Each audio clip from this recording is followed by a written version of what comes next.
Before we begin, I am so delighted to be able to announce to you next year's Simpson lecture, and you can tell your friends you were the first to hear. Our lecturer next year for 2010 will be Dr. Marva Dawn, who will address the topic of worship. Dr. Dawn is a theologian, author, educator, and I think of special interest to us here in Canada, a teaching fellow in spiritual theology at Regent College in Vancouver. She is a prolific writer on a variety of topics, both in biblical studies, ethics, children's ministry, which I really appreciate. But two of her books on worship are Reaching Out Without Dumbing Down, A Theology of Worship for These Urgent Times, and that was listed by the Academy of Parish Clergy as one of the top 10 books of 1996. Then, subsequent to that, was A Royal Waste of Time, The Splendor of Worshiping God and Being Church for the World, and again listed by the Academy of Parish Clergy as one of the top 10 books for 2000. So you'll want to put that in your calendar. I was most privileged to host her at First Baptist Church in Edmonton when she came to deliver a lecture series at Taylor Seminary in Edmonton. It is now Taylor Seminary. She's an extraordinary person. She's overcome physical health issues that would overwhelm many of us. She is gracious, an excellent communicator, challenging, and has certainly written most insightfully on worship. Along with the lectures, we will be offering a course on worship that week, as well as other one-week intensives. So start thinking about a continuing education break for yourself, February the 8th to the 12th, 2010. And kind of following along on that, I would urge you to please fill out your evaluation forms so that you may help us prepare adequately, both for the types of workshops you might like, as well as your interest for courses. Now, it's my distinct privilege to introduce our 2009 Simpson guest lecturer for his final address. You've already heard two very fulsome introductions this week, so I will be brief tonight. I want to say how much I've connected personally with Dr. Sider with his lectures. Having been spiritually nurtured by Mennonite parents within the Baptist Church family here in Atlantic Canada, Dr. Sider's balanced approach to being Christian has resonated strongly with me and reflects the formative influences in my own life. I grew up in a home where Dietrich Bonhoeffer's The Cost of Discipleship, which is based on the Sermon on the Mount, stood next to the Bible on the bookshelf, figuratively speaking. I especially appreciate Dr. Sider's emphasis on relating to the whole person, which is what I attempt to teach and demonstrate in my own courses at ADC. And I also appreciate his personal honesty and transparency as he has shared his own struggles in his own life. I trust you'll agree with me that he has touched our minds and our hearts, our consciences and our souls, as he has led us to wrestle deeply with what it means to live authentically as Christ followers. Now, before I turn the podium over to him, and Dr. Gardner, I forgot my little parcel on the floor there. Thank you. I have a little gift to share with him, specifically to take home to his wife, Arbutus. If Dr. Sider would like to come up. It's an exquisite picture of the trailing arbutus, our provincial flower, more commonly known as the Mayflower. And I hope it serves to remind him of us and to encourage them both to visit us again, perhaps at a more congenial time of year. Yes. Blessings to you.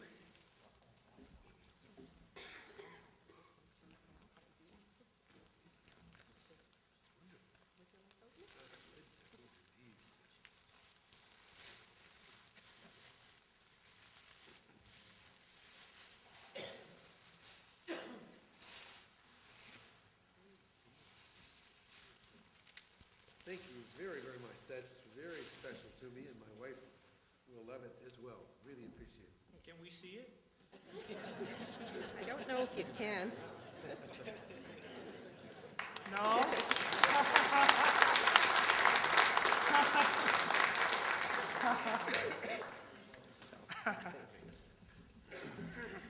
Well, thank you indeed. That really is very special to me, and I know our Arbutus will be absolutely delighted. I want to talk tonight about thinking biblically about politics, and my first comment needs to be that just because you're a good Christian doesn't mean you get your politics right.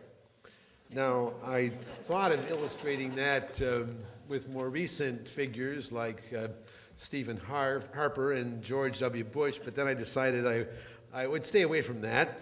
And instead, let me go back a little bit and perhaps be less controversial. One example is Jesse Helms. He was a long-time Republican senator in the U.S. He was one of the very articulate, strong voices for pro-life, very, very opposed to abortion. And he was highly influential and important politician in that regard. But he happened to come from North Carolina, which is the largest tobacco growing state in the United States. And so, of course, he supported government subsidies for tobacco, and he even supported using government funds to ship U.S. tobacco abroad under our Food for Peace program. Not, I would suggest, a completely pro-life agenda. Interestingly, I need to add this for you Baptists. A decade or so ago, the Southern Baptist Convention at its annual convention made a statement, a negative statement about smoking and tobacco. And a number of the state conventions did the same thing, but somehow in its wisdom, the North Carolina Baptist Convention didn't feel called by God to do that. The other story comes from Nicaragua. Miguel de Escoto was a Catholic priest. I knew him. Like Jesse Helms, I think genuinely a Christian. He was the foreign minister in the 1980s under the Sandinistas. And you'll remember the Sandinistas were a mixture of things, nationalists, some pretty heavily Marxist-Leninist members of the party. Miguel de Escoto went to Moscow about 1987 and accepted the Lenin Peace Prize and went around the Soviet Union making speeches saying that the Soviet Union was the last best hope for Earth. Not, I would suggest, entirely perceptive as late as 1987. Just because you're a good Christian doesn't mean you get your politics right. So how do we get our politics right? Well, that's what we want to try to think together tonight about. What's clear is that evangelicals today are up to our ears in politics. After decades of withdrawal, we're now vigorously engaged in political activity all around the world. The opportunities, I think, are enormous, but the lack of thoughtful preparation, it seems to me, is showing pretty badly.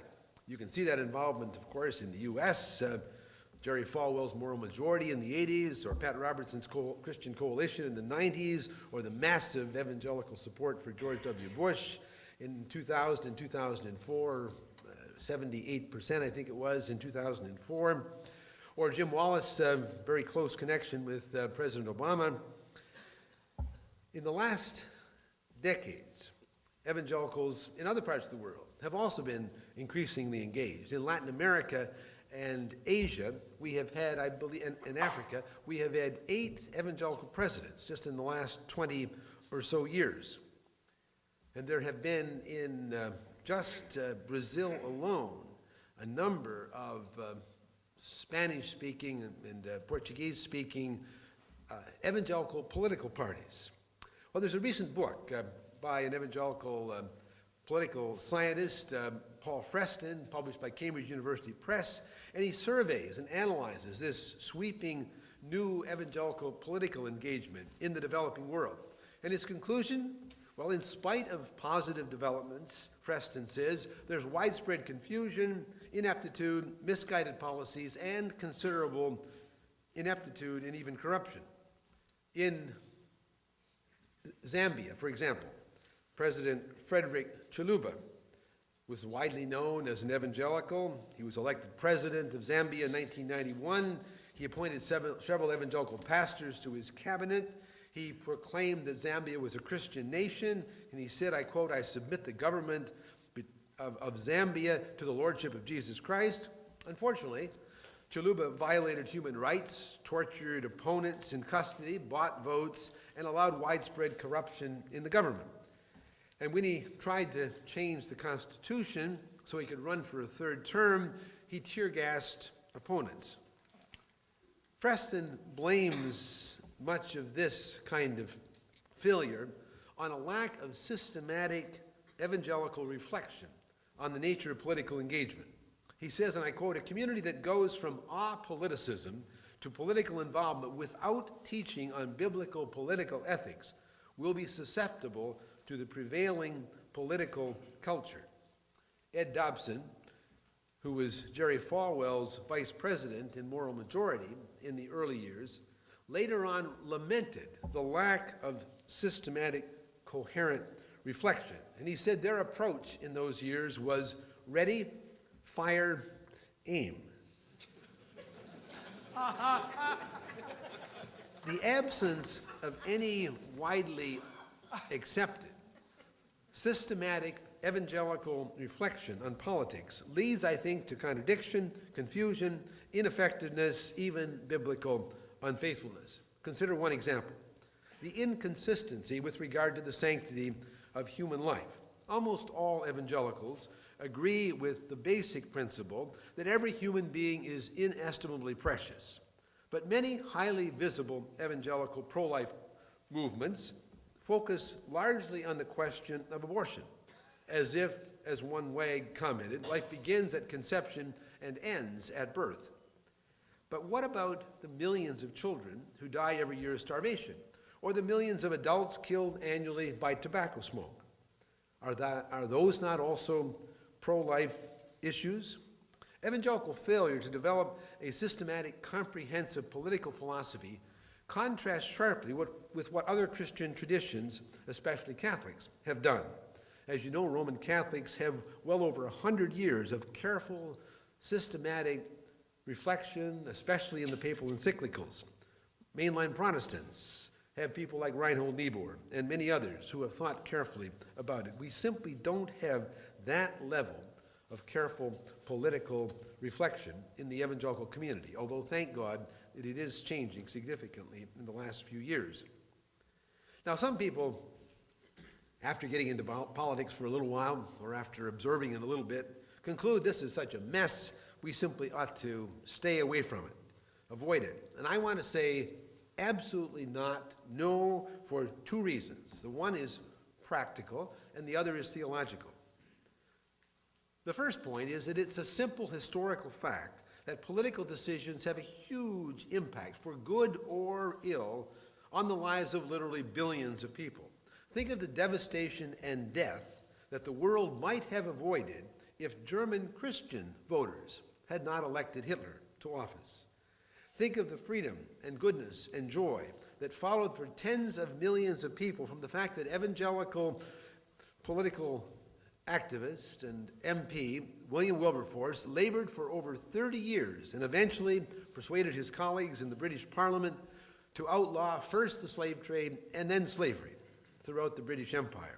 It's through politics that country after country has come to enjoy democracy. It is through politics that nation after nation has stopped jailing and killing heretics.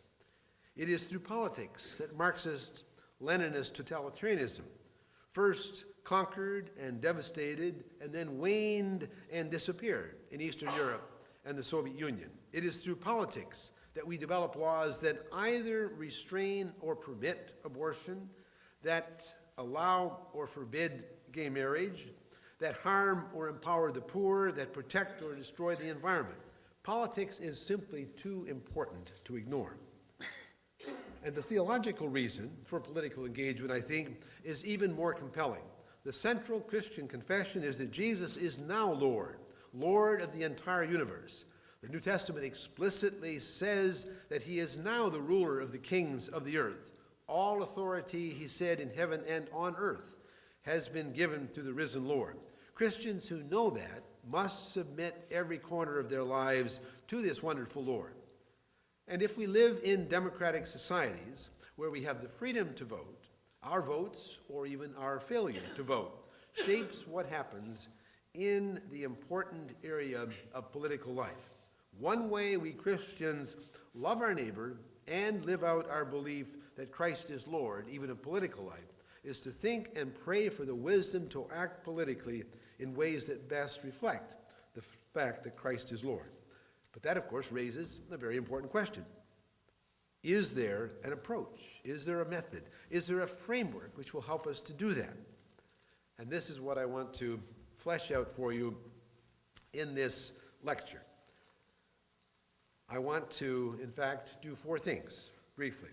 First of all, I want to provide an overview of my methodology for moving from biblical faith to concrete political decisions.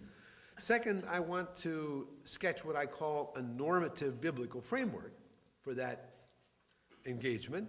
Third, I want to outline what I take to be a biblically shaped, factually informed political philosophy.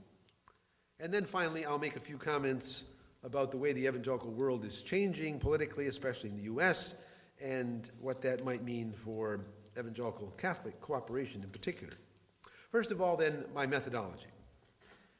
A faithful Christian political methodology requires that we understand that every political judgment has four different components, at least. There is, first of all, some normative framework. Second, there is some kind of broad study of society and the world. Now, the people involved may not be systematically thinking about either of those things, but in fact, both of those factors are present. And then, out of those two, there is a political philosophy, third. And finally, there is some detailed social analysis to apply that political philosophy. Let's look a little more carefully at each of those points. And first of all, the normative framework. Every person's political judgments about any substantive political issue is grounded finally in that person's deepest philosophical and or religious beliefs. People who claim to have some kind of neutral, objective starting point for their politics are either trying to kid themselves or you. Even John Rawls, who used to claim that he had that kind of neutral, objective starting point, now admits that in fact he starts with his own particular philosophical perspective. Now, if one's political activity is to be genuinely Christian, then of course the guiding norms for one's politics must come from the center of one's faith. Since biblical faith teaches that some sense of the true and the good is embedded in the human conscience, common wisdom, call it natural law if you like, some common wisdom can give guidance for our politics. Some Christians, especially Roman Catholics, believe that it's still possible to derive major input for one's political normative framework from general revelation. My own inclination is to think that since the fall has deeply clouded our understanding of God's law written on our hearts, therefore general revelation by itself cannot be the primary source of the Christian's normative framework for political thought. And so for clarity, I turn to the scriptures, to the revealed truth in the Bible. But of course, discovering relevant biblical norms for specific political issues is not an easy matter. It's not a simple matter of proof texting. The Bible is full of commands and stories and proverbs, in short, a wide variety of materials written over many centuries. To develop a fully biblical perspective on political issues, we need two things, I think. First of all, we need a biblical view of the world and persons coming from what I call the biblical story, just the whole story from creation, fall, redemption, and Christ's return. And second, we need an understanding of biblical teaching related to specific concrete issues, like the family, economic justice, and so on. I call these biblical paradigms. To develop a normative biblical framework for our political thinking, We must, in principle, examine all relevant biblical passages. We must understand each text according to proper principles of exegesis. And then we need to formulate a comprehensive summary of all of those relevant canonical texts. The most sweeping comprehensive summary would be, of course, the summary of the biblical story and what that tells us about the nature of persons, for example. And then the other comprehensive summaries or biblical paradigms would cover things like the poor, the family, work, justice, and so on. So first of all, I'm saying we need a normative framework, and for me that comes from the scriptures in the way I've tried to describe briefly. Second, we need a broad study of history and the world. By itself, the normative biblical framework is not enough. Nothing in the Bible I've ever discovered has an explicit discussion of the pros and cons of a global market economy, or the impact of 7 billion people on the natural environment, and one could go on. In addition, then, to a normative biblical framework, we need a broad, comprehensive study of our world, and that takes many forms. It includes reflection on the historical development of society and the economy and political systems. We're finite historical beings, and so we learn, at least we ought to learn, in the course of human history. One's analysis of the history of economics and politics and so on helps to shape one's political philosophy. Example, as the Marxist experiment worked itself out in the course of the 20th century, I think it became more and more clear not only that Marxist philosophy contradicted the biblical view of persons, but also that in practice, Marxism led to economic inefficiency and political totalitarianism. I think similarly, it's becoming increasingly clear that substantial injustice accompanies the functioning of today's market economies. So we need, I'm arguing, a broad study of history. And third, we need what I call a political philosophy. In addition to the normative biblical framework, and second, a broad study of society, Christians engaged in politics simply have to have a political philosophy. It's simply impossible. Every time you want to make a political decision to spend days, actually years and years, reviewing the mountains of relevant biblical material for your political decision. And then at the same time, spending years reviewing the relevant study of society. You need a framework. You need a roadmap. You need a handy guide. That's what a political philosophy is. Now, we dare not adopt our political philosophy uncritically from some non-Christian source. It must emerge, if we're serious Christians, from our normative biblical framework on the one hand, and on the other from our careful, painstaking economic, social analysis of history in the world. So we need a handy roadmap, a political philosophy. And everybody has one implicitly at least, even if they haven't thought about it systematically. It's better to think about it systematically. Finally, the fourth factor in any political decision is some more detailed socioeconomic analysis.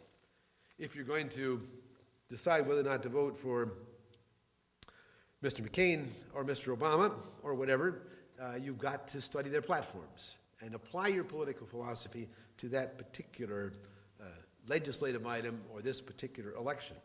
So those are the four pieces of any political judgment, and that gives you a quick comment about how I try to approach this issue of thinking politically. One other preliminary comment, and that is this. I think it's absolutely crucial that we Christians start within the Christian community to think about politics. If we don't start there, we're going to end up adopting secular norms and secular values from some other secular political ideology. And the result will be a compromise, often fundamentally un-Christian, political engagement. Now, I think that's exactly what's happened to Christians in politics in my own country in the last several decades. Too many Christians adopted either left-wing or right-wing politics. The result has been a sub-Christian religious right that I think largely correctly championed the family and the sanctity of human life, but neglected economic justice for the poor, uncritically endorsed American nationalism, ignored environmental concerns for God's creation, and neglected the struggle against racism. Equally sub-Christian, I would argue, has been a religious left that rightly defended justice, peace, and the integrity of creation, but then largely forgot about the importance of the family and sexual integrity, sometimes even uncritically endorsed Marxism, certainly endorsed the sexual revolution, overlooked the fact that freedom is just as important as justice, and failed to defend the most vulnerable of all, the unborn and the very old. We must start with conversation within the body of Christ if we're not going to be seduced by secular ideologies of left and right. Briefly, I've tried to sketch my methodology. Now let me develop it, secondly, by showing you in a little more detail how I develop what I call the normative biblical framework. Remember I said that the biblical story is my starting point. I think the basic biblical story provides an absolutely crucial set of ideas for a Christian political philosophy. The entire created order, we're told, is good and precious because it comes from the hand of a loving God. Persons created in the image of God are called to a servant-like stewardship over the rest of the Creator's handiwork. Tragically, of course, humanity has rebelled against God, and the result is selfish persons, twisted social relationships and institutions, and even a groaning, disordered creation. Unwilling, however, to forsake fallen humanity, the Creator began a long historic process of salvation to restore a right relationship among God and persons and the creation around them. And at the center of that redeeming grace is Jesus Christ, Nazarene carpenter and eternal Word, who models perfect humanity, atones for our sins, rises from the dead to break the power of evil. History is moving toward the second coming, toward the risen Lord's return, when all things will be restored to wholeness. This biblical story provides a foundation for thinking about a whole bunch of things crucial to politics. The nature and the dignity and destiny of persons, the status of the non-human world, the importance of the historical process, and so on. So I want to start with the biblical story. And then secondly, I want to develop biblical paradigms on a whole cluster of issues. And I will develop a few just to illustrate how I try to do that. The first one is the special dignity and sanctity of every human being. Every person, and I think only human beings, are made in the image of God, called to stewardship of the non-human creation, made to find fulfillment only when rightly related to God, neighbor, the earth, and the self, and summoned to respond in freedom to God's invitation of salvation, invited, in fact, to live forever in the presence of God. Now, I think, and I didn't always think this, but I've come to the conclusion that we must act on the belief that from the moment of conception, we are dealing with human life. There is no extended biblical passage that explicitly teaches that. There certainly is none that denies it. There are a number of texts that use words for the unborn that are normally applied to those who have been born. For 19 centuries, the Christian church has been overwhelmingly opposed to abortion. Modern science now demonstrates with astounding detail that from the moment of conception, a genetically distinct human being with a continuous biological development exists. If one is uncertain whether this developing fetus is a human being, then I think one should adopt that view as a working assumption. Why? Because to do otherwise would be like shooting blindly into a darkened theater with the justification that we cannot know whether we will hit empty chairs or human beings. The directly intended taking of innocent human life, I think, whether in abortion or euthanasia, is wrong. Or a second paradigm, more briefly, freedom of belief. Throughout biblical history, God gives persons enormous freedom to respond in obedience or rebellion, unbelief or faith in God. Now, I know the Old Testament has some things that don't fit with our understanding of religious freedom, but the Old Testament also tells us that God again and again allowed the people of Israel just enormous space to disobey his commands. And Jesus' parable of the wheat and the tares shows that God chooses to allow this freedom to persons until the final judgment. And so religious freedom, I think, is an essential element of a good society. Or take the family as another biblical paradigm. Strong, stable families, persons related by blood or marriage or adoption, are absolutely important in the biblical teaching, keeping marriage vows, accepting God's design that sexual intercourse be reserved for a man and a woman united in lifelong marriage covenant, and valuing singles in the extended family are all important aspects of strengthening the family. Or take the issue of justice. The two key Hebrew words, mishpat and zedekah, are used both to talk about fair courts and about just economic relationships. We all agree that the fair courts is crucial. The Bible says don't be biased against the poor or in favor of the poor or against the rich or in favor of the rich.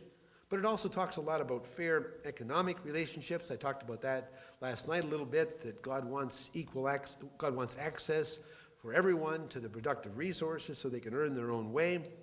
Certainly the Bible makes it clear that wrong personal choices result in economic loss, but God didn't want that to continue forever, so every 50 years God says every family gets their own land back. Economic justice is part of what the Bible tells us about the nature of justice. Or the special concern for the poor. Again, I talked about that last night. I won't talk about that. Peacemaking is another example. Christians look forward to the time when nation shall not lift up sword against nation, neither shall they learn war anymore. Now, unfortunately, until the Lord returns, persons persistently resort to wars and rumors of wars. And many Christians believe that they should, as the lesser of two evils, engage in just wars for the sake of preserving some order and peace. Other Christians believe that killing is always contrary to the teaching of Christ, and that he calls us to overcome our enemies with suffering love rather than the sword. But all Christians agree that Jesus' words, "Blessed are the peacemakers," are urgent, especially for our time. Those are a few of the examples of what I call the biblical paradigms that, together with the biblical story, make up my normative framework for thinking about politics. Obviously, this is just a sketch. There'd be a lot more that should be said. You could write a book on each of those biblical paradigms, for example. But let me move on to the next point, and that is to show you how I move from that normative biblical framework to a political philosophy. The Bible, of course, does not prescribe any particular political philosophy. Political philosophies, I think, emerge as people in community over a period of time integrate a normative framework and careful study and reflection on historical experience. As long as we understand our political philosophy as a useful guide to be regularly improved by more normative thinking, more social analysis, as long as we're clear it's not some kind of unchanging dogma, then it can be a helpful tool for navigating complex political decisions. Here are some of the pieces of my political philosophy, which I hope emerge out of careful reflection on normative biblical principles on the one hand, and on the other, careful socioeconomic study of the world. And if you can show me that at either of those points I've got it wrong, then I'll be glad, eager to change my political philosophy. First part of my political philosophy is what I call democratization and decentralization of power. Now, I think there is both a positive reason and a negative reason for decentralizing all forms of power. The positive reason is this: every person is called to exercise her creation mandate and to become a co-worker with God in shaping history. Now, if a small, tiny elite makes all the decisions, then the majority of us cannot exercise our God-given mandate. That's the positive reason for decentralizing power. But there's a negative one. You remember Lord Acton and his famous statement that power tends to corrupt and absolute power corrupts absolutely. Sinful people in a fallen world will almost always use unchecked centralized power to benefit themselves unfairly and to oppress others. And so to avoid totalitarianism and injustice in a fallen world, power must be decentralized. Second, democracy. And this is really in some ways a subpoint of this decentralization of power. I think a concern for human rights, a concern for individual freedom, and certainly a concern to decentralize power all point toward a democratic political order. When you've got freedom of speech, secret voting, universal suffrage, political power is profoundly decentralized, at least in theory. And everyone is able to participate in the decisions that shape their lives. And of course, when you separate legislative and administrative and judicial functions, as we do in our democracies, and when you balance national and provincial and local governments, you further decentralize power. Or take a third area, non-governmental institutions. And this, again, in part, is an illustration of decentralizing power. In our societies, we've got a large number of institutions that are intermediate, in between the government and the individual. And these further decentralize power and provide smaller contexts of human communities to flourish. These smaller institutions include the family, the church, the media, the schools, the economy, and a host of even smaller voluntary associations. These intermediate centers of power provide a check on governmental power, and they are an absolutely crucial foundation of freedom for our society. Or take the fourth area, another aspect of my political philosophy, private ownership and a market economy. Now you can see that I'm sketching very broadly. Any one of these could take a whole book. But briefly on this topic, I think the history of the 20th century has shown clearly that when the state owns and controls most of the economy, economic and political power is so centralized that totalitarianism is almost guaranteed. Genuinely decentralizing private ownership, on the other hand, nurtures free individuals and serves as a counterbalance to political power. Determining prices and production via supply and demand has simply proven to be more efficient than central planning. There was actually an agency in Moscow that tried to set 25 million prices every year and set the production levels. Nobody knows enough to do that wisely. Supply and demand simply works more efficiently. But of course, one needs to add that huge privately owned corporations can also become centers of enormous economic power and also political power. When a small group of very wealthy people, like Mr. Murdoch and others, own the corporations that own the media and provide most of the funding for election campaigns, then economic and political power is again dangerously centralized. I think a concern for justice and freedom demands an ongoing vigilance against all forms of centralized economic power. And it demands a constant effort to strengthen smaller centers of economic life, like family-owned farms and businesses, cooperatives, widespread home ownership, and so on.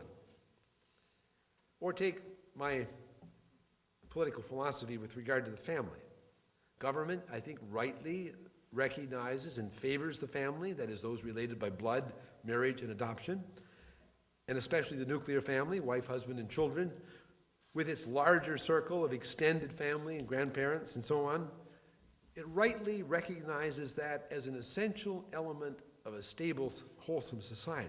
The family, not the government, has the primary responsibility for raising children.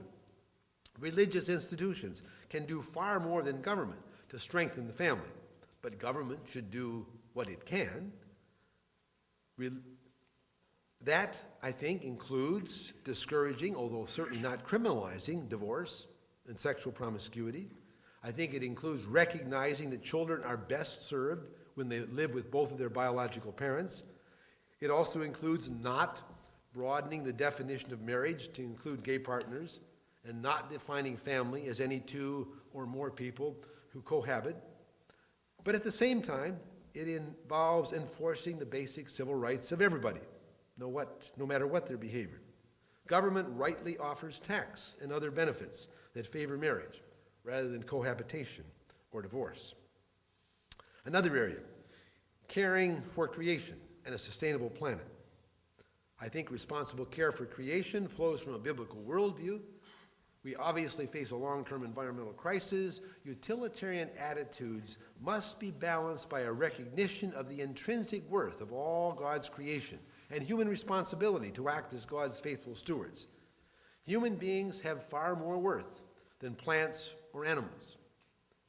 So if I have to choose between the life of a human being and protecting endangered species, I will choose the human life.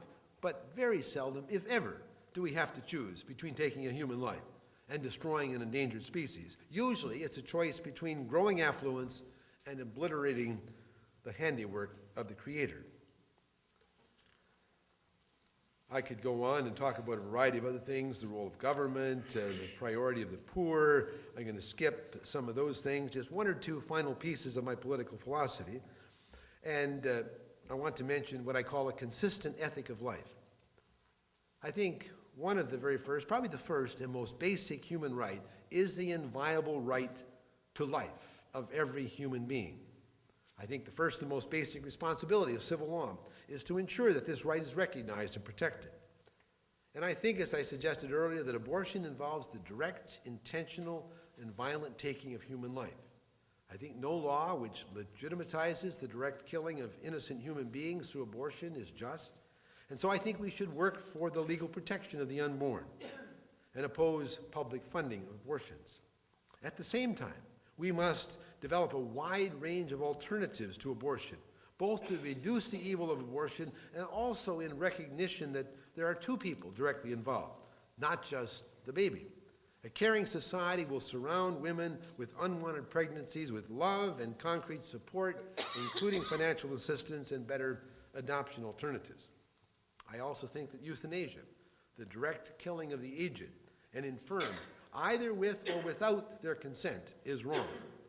That does not mean that it's immoral to refuse or withhold extraordinary medical treatment when death is imminent or inevitable. But we dare not blur the distinction between, on the one hand, allowing a person to die, and on the other hand, killing a person. But concern for a consistent ethic of life does not end with abortion and euthanasia. Life, as I said, does not begin at conception and end at birth.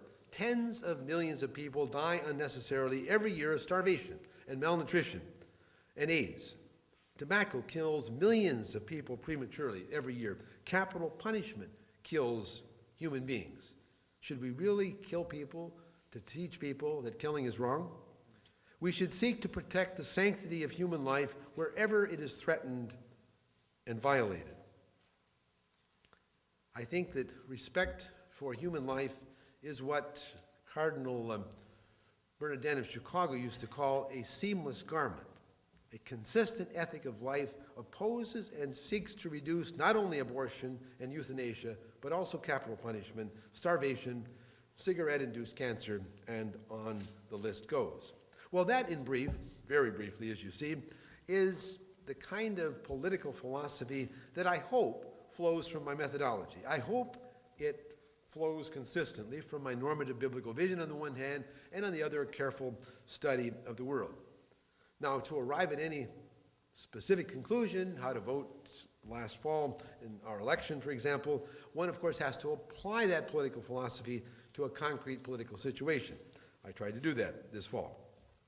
Finally, just a few comments about what I think is quite dramatic change in the U.S. with regard to evangelical political engagement. For more than a decade, there has been a growing movement that goes beyond the two issues of abortion and family. There was, for 10 years or more, a growing concern with human rights, religious freedom, Southern Sudan, sexual trafficking, and so on, to the point where one of the important writers of the New York Times in an op-ed said there's a new evangelical internationalism that's emerging. There, of course, has been the amazing growth of evangelical relief and development agencies, $2-3 billion a year programs now around the world. In 2004, the National Association of Evangelicals, the largest evangelical agency in the U.S., represents about 30 million people, unanimously adopted a document for the health of the nation. And that document explicitly rejected one or two issue politics. It said that if we're going to be faithful evangelicals in our civic engagement, then we must ask, what's God concerned about? And the document says that God seems to be concerned about the sanctity of human life and the poor, the family, and racial justice, and creation care, and peacemaking. And that document has got enormous amount of attention and is now the framework for the National Association of Evangelicals in its political engagement. In 2006, a wide range of centrist evangelicals endorsed the Evangelical Climate Initiative, saying that global warming is happening, the science is clear, we must act now, we want national legislation. Again, that got major attention. Rick Warren is clearly positioning himself. He's probably the most influential evangelical in the U.S. today, and he's clearly positioning himself to be not the religious right. He's conservative on abortion and on marriage issues, but he's also concerned with environmental issues and with AIDS and with economic justice abroad. I think it's accurate to say that the religious right in the U.S. no longer, if it ever did, no longer speaks for the evangelical center. There's a strong new evangelical center emerging that is concerned with the sanctity of human life and economic justice, the family and racial justice, creation care, and peacemaking. And that's major, I think, in terms of new development. One final comment, and that is that the growing potential for evangelical Catholic cooperation. For several years now, the third meeting will happen just in a month at Eastern University. For several years now, there's been an evangelical Catholic dialogue. As we looked at that new National Association of Evangelicals document for the health of the nation and compared it with Catholic social teaching, we saw that there's an enormous overlap. In fact, you have to look very hard to find differences. In the U.S., Catholics and evangelicals make up half of the voters. And so we have asked, is there a way to figure out how to have those two communities work far more closely together in systematic, organized ways over the next couple decades to try to nudge the society toward a deeper understanding of all of those issues? If we do, I think we'll have a pro-life and pro-poor, pro-family and pro-racial justice, pro-creation care and pro-peacemaking agenda. And if we do that successfully, we will, in fact, significantly shape American politics. Thank you. That's what I wanted to say by way of getting the discussion going.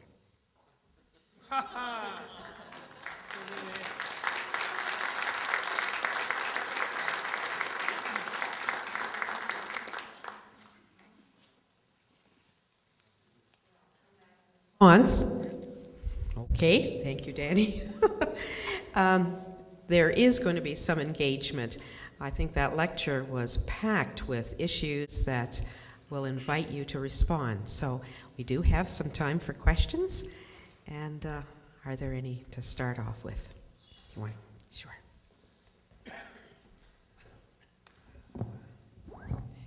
I might just add, while the first person is coming, that I obviously think that my specific political conclusions are far less authoritative than what I said, let's say, in the first lecture about the importance of evangelism and social action. But I do think we need to get to concrete political conclusions. Please, go ahead. You've outlined in your talk an exhausting process to get to a political position. And the reality is that life is short. And that leaves us open to getting our information from where we can, and that leaves us open to manipulation. And I wonder if you've got any thoughts on how we avoid being manipulated. Yeah, that's a real good question, and it's a real problem. I think it means that we ought to have processes within the body of Christ to be working at these things. I certainly don't want pastors and church leaders making 5 political pronouncements every month.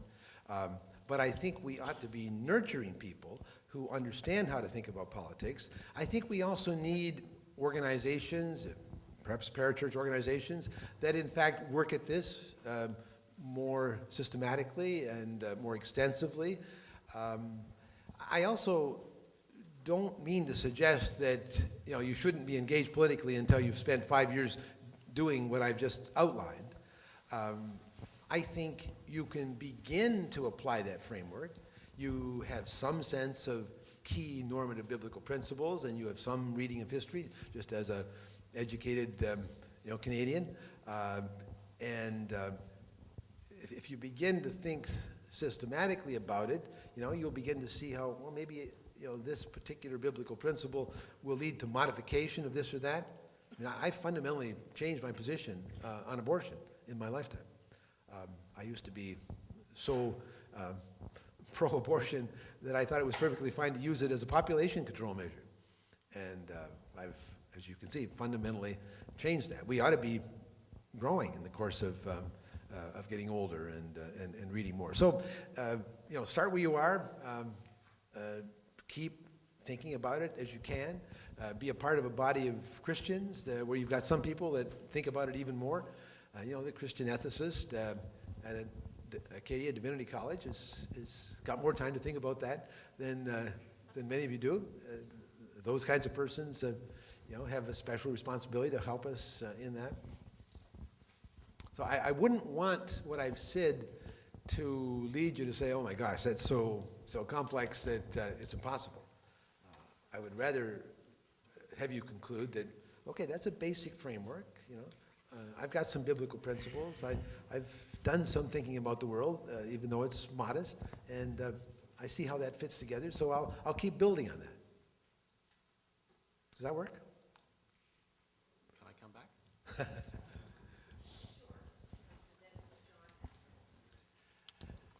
Okay. The thing that bothers me is that we have a lack of that process going on. And as I said in my first comment, that leaves us open to manipulation. The thing that particularly worries me is the way in which single issue politics is pushed at the Christian body. And I'm thinking particularly of abortion. Abortion is a big issue, but it is not the issue. But the manipulation makes it appear that it is the issue. It is the only issue that matters. And I wonder sort of how we deal with that kind of very cynical manipulation at the top level. Yeah, I think that there's certainly manipulation of that issue, and there are also devout Catholics and evangelicals who really do believe that that is the overriding issue. I respect that, although I think it's wrong. The way I want to say it is that I think, the religious right in my own country that focused on that issue and marriage, sexuality issues, the problem was it wasn't biblical enough. I mean, if you're going to be a Christian in politics, surely you've got to ask the question, what does God care about? And you go back to the Bible and ask that question, and if probably the second most common theme in the Bible is God's concern for the poor, surely economic justice has got to be one of the important issues. And surely, peacemaking is there. And I think we've missed it, but there's an awful lot about care for God's creation. So I want to say pretty pointedly to the one issue or two issue people, you're just not biblical enough when you go that way. If God cares about all these issues, we must as well. Now that means that you've got tough decisions to make because in my own voting in the U.S. For a long time, I liked the Republican candidate better on some issues and the Democrat better on other issues. And so it gets very difficult.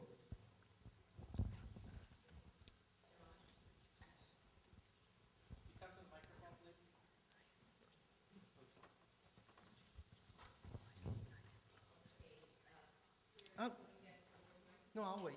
It's okay.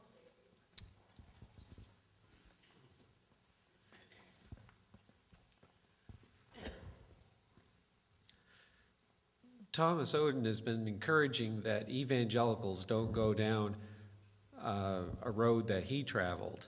I'm sorry, who was the first name? Thomas Oden. Thomas Oden? Oden. Oh, yes. Oden. Okay, sure. Yeah. And cautioning about that. And what I'm wondering about is what makes you hopeful that in this generation and potential that we're not going to travel down familiar dead-end roads? Well, I think that's an absolutely crucial question. Several things. First of all, we must be real clear that politics is not the most important issue way to change the world. It's one significant thing we should do, but it's not as important as evangelism. Finally, long term, it doesn't change the world as importantly as the evangelizing of persons when their whole lives are changed. So let's not overstate the importance of politics. Let's be real clear that no politician, no matter how much we like that person, is going to bring in the millennium. Every politician will be a mixture of good and bad and will disappoint. So we have to have realistic expectations of what we can achieve in the political process. And we mustn't overstate it, but we mustn't understate it either. I ticked off a variety of things that happened because of political engagement. I think they're important. It was a good thing that we ended slavery in the U.S. It would be better if we could have done it without a civil war. If politics had succeeded in doing that without civil war, that would have been a huge achievement. So that, I think, is an absolutely crucial perspective to see that the limited but substantial importance of political engagement. Second thing is we've got to be very, very careful to not identify Christian faith with one particular party.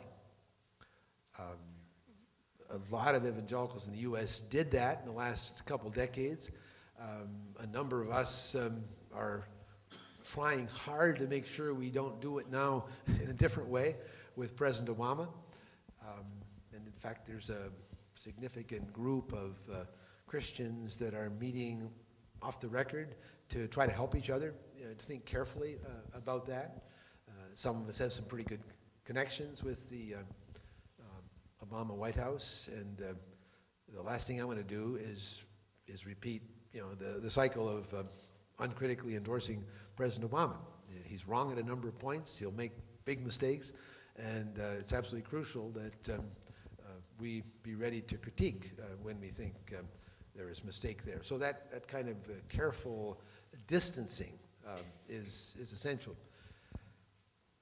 I think the other thing is, it wasn't, I think, primarily that mainline Protestants had political engagement that got them into trouble. It was that they'd forgotten about evangelism and didn't care about it, and they had a weak theology, a liberal theology, and so they didn't have the kind of protections that I think a solid biblical theology and a passion for evangelism would bring. I think if we get those things straight, we can avoid the political seduction. But it's powerful. You walk into the White House and meet the president, and it kind of undermines your courage to speak truth to power. So it's complex and tricky. There's danger there, but I don't think it means that we should just be apolitical.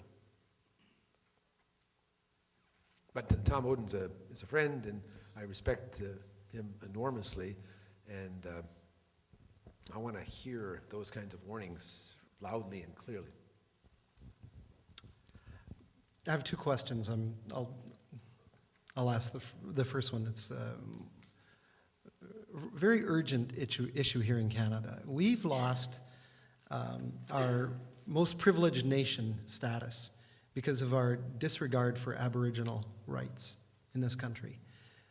Whether it's sociologically, economically, ethically, missiologically, Canadians in general and our evangelical churches have lost a public voice on this issue.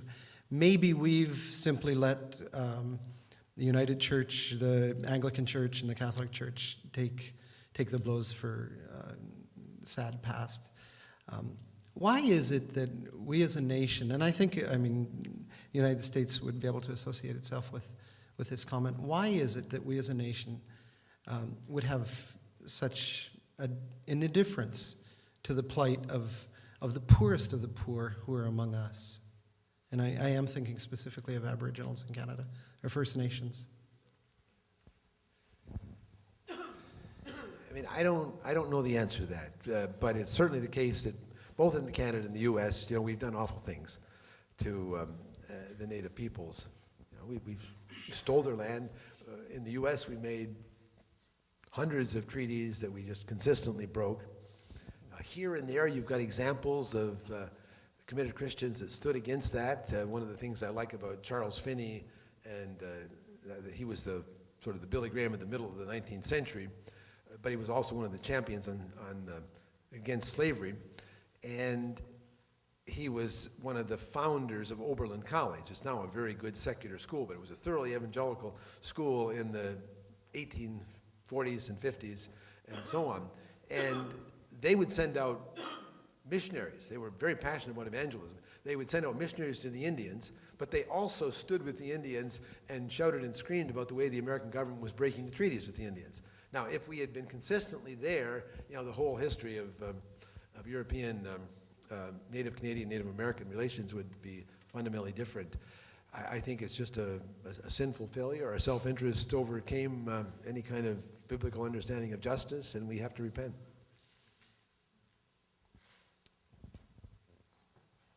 I'm going to go to the mic for 1 second. A very simple question. We've been inspired by listening to you over the last 3 days. Can we ask you to open a little window on your own person and tell us where your inspiration is coming from? Who are you reading? I think particularly in the developing world, who are the type of people that you're trying to pay attention to in the formation of significant radical Christian thought? Who are some of the voices that we as a Canadian audience could benefit from paying attention to? Some of the people that you're being inspired by? I sometimes try to reflect on that question. In terms of the books that have been influential, it's C.S. Lewis, Miracles in particular. It's George Ladd's New Testament theology and the Gospel of the Kingdom that I got there. It's Richard Foster's Celebration of Discipline for the Inward Journey. It's John Howard Yoder's Politics of Jesus, Bonhoeffer's Cost of Discipleship. Those are among the books that have especially been important for shaping me. I think another crucial part of my life was I grew up a relatively poor Canadian farm boy. I didn't grow up among the rich. I was blessed to get a very good education, and that changed my life in important ways. But I've always felt a kind of emotional identification with the people at the bottom. I've lived with African Americans for a lot of my life, and a lot of my concern has been shaped by African Americans in the U.S.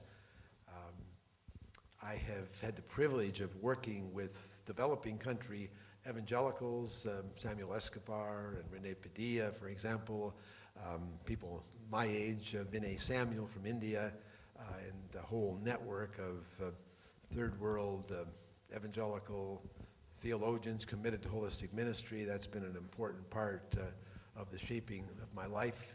One of my colleagues, Al Tizon, T-I-Z-O-N, has just written a superb book on the history of that whole movement of third world evangelical theologians slash activists working at holistic ministry that is well worth reading. That would be a quick set of comments on that.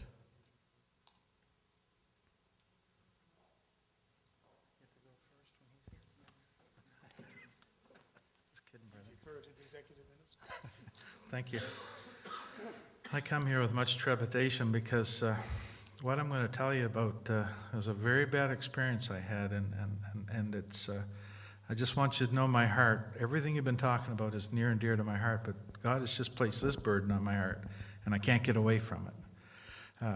One thing I want to say in preface is that Jesus wrote the Golden Rule.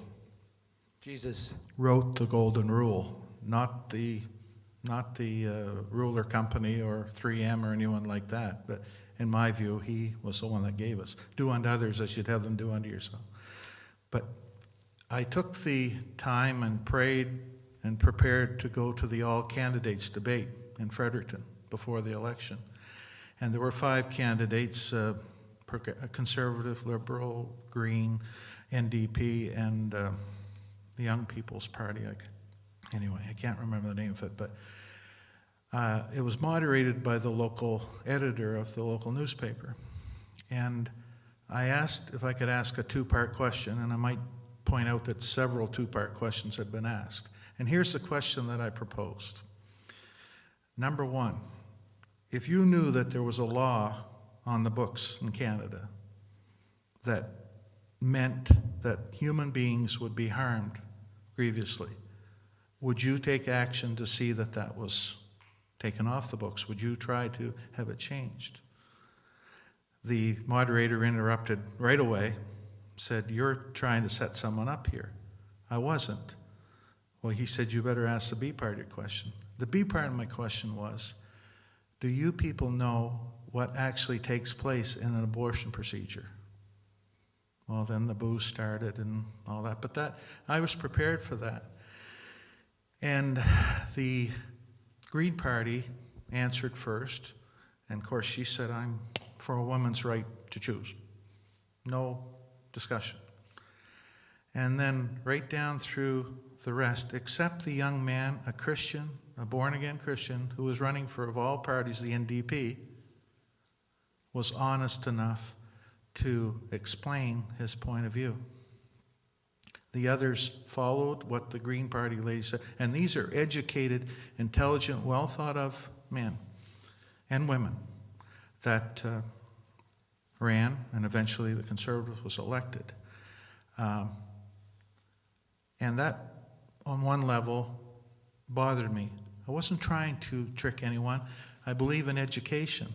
And I watched The Silent Scream again, and I heard how the man who performed that procedure was taken into the editing room after the procedure, and he had done thousands of procedures, and he'd never seen what he was doing. When you said shooting in a theater dark, you know.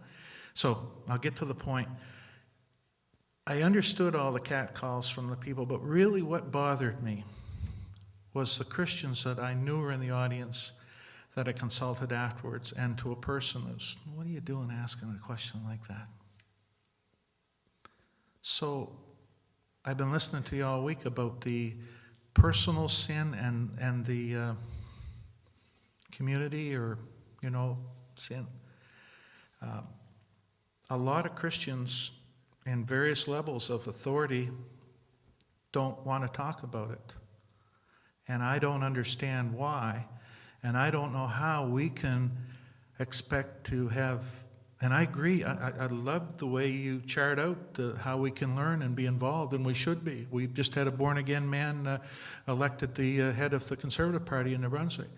But how can people take us seriously if on a point like that we're not willing to just stand up in love and gentleness and say, "I believe that it's harmful for a human being, and it ought to change," like you said tonight. I'm just interested on your... Yeah, well, I would affirm what you did and say that we need to figure out how to raise that kind of question in the most winsome way possible.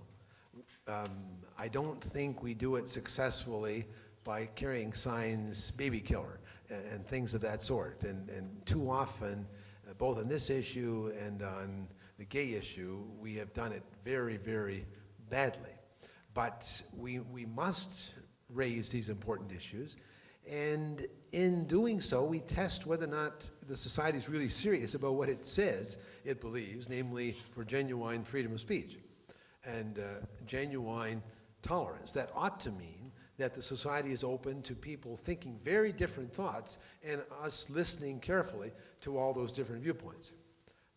Now, we know very well that there are both people on the right and people on the left that are pretty intolerant and don't want to listen to other points of view.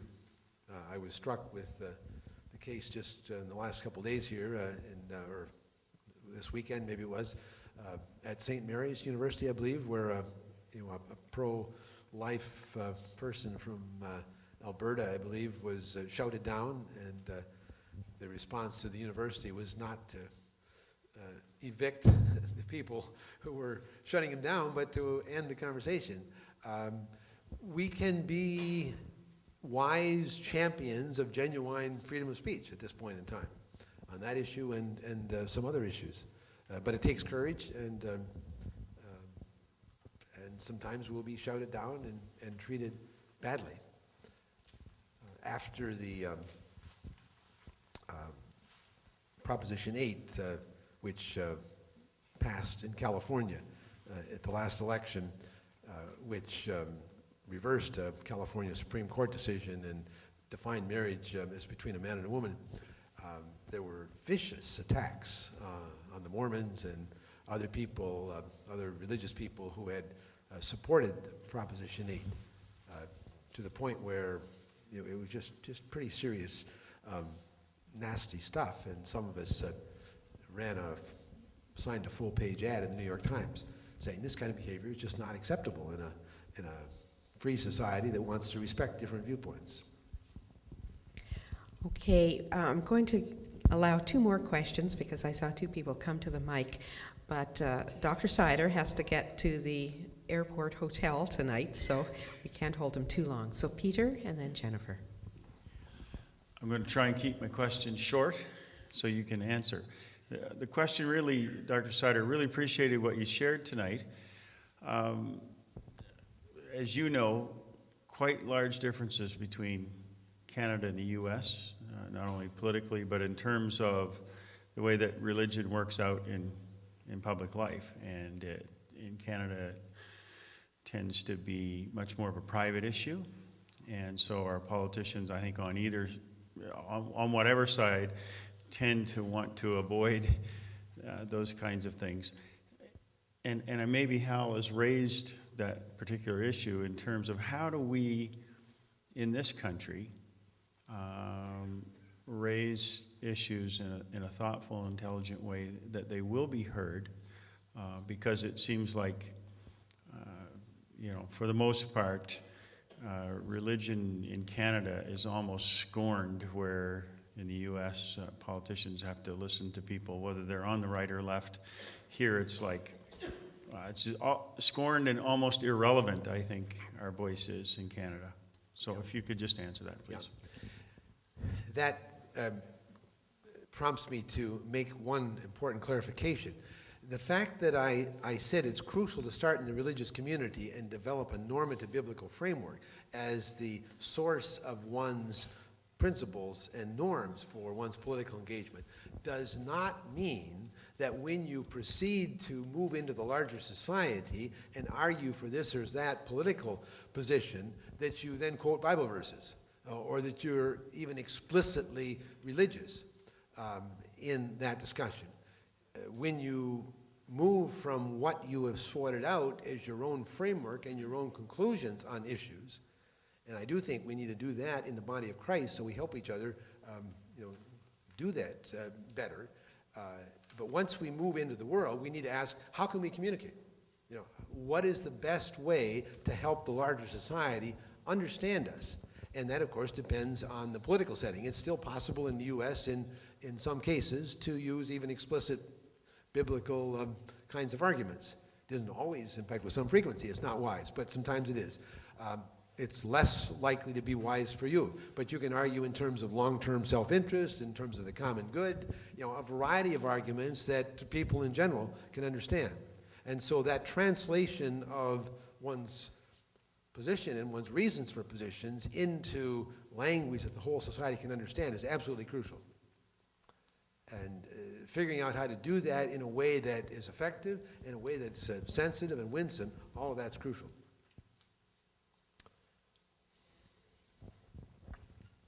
I don't really have a question, but I do have a comment. And on a more hopeful note, some of us went to see the movie Juno about the teenage girl that got pregnant and all the inner struggles she had to decide whether to keep the baby and so on. And there was a scene in the movie that was really optimistic because she was on her way to the abortion clinic, and there were indeed protesters outside of the clinic.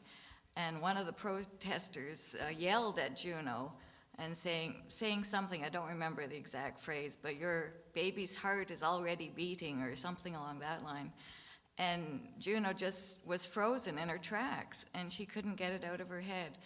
And I thought, well, this is one of the rare occasions when actually a witness, and it, you know, it might not have been the best witness, but it was still a witness, had a very positive and beautiful effect, and it was depicted beautifully in the movie. So it was just a really encouraging movie for me. Well, thank you. I think the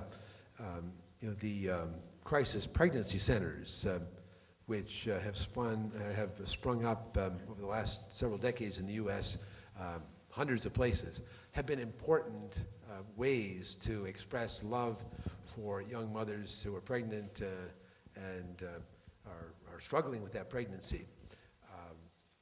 Being willing to walk with those young mothers as they carry the baby to term is a crucial part of how we express a pro-life agenda. I think in the U.S. right now there is some possibility for finding some common ground. We're certainly not going to find common ground over whether or not to dramatically reduce the legal availability of abortion. That's not going to change in any kind of short term, to put it mildly. But we may very well be able to find some common ground on measures that would reduce abortion, more support for mothers who choose to carry children, babies to term, and so on. And I think those kinds of efforts to seek common ground is one important thing that we should be about.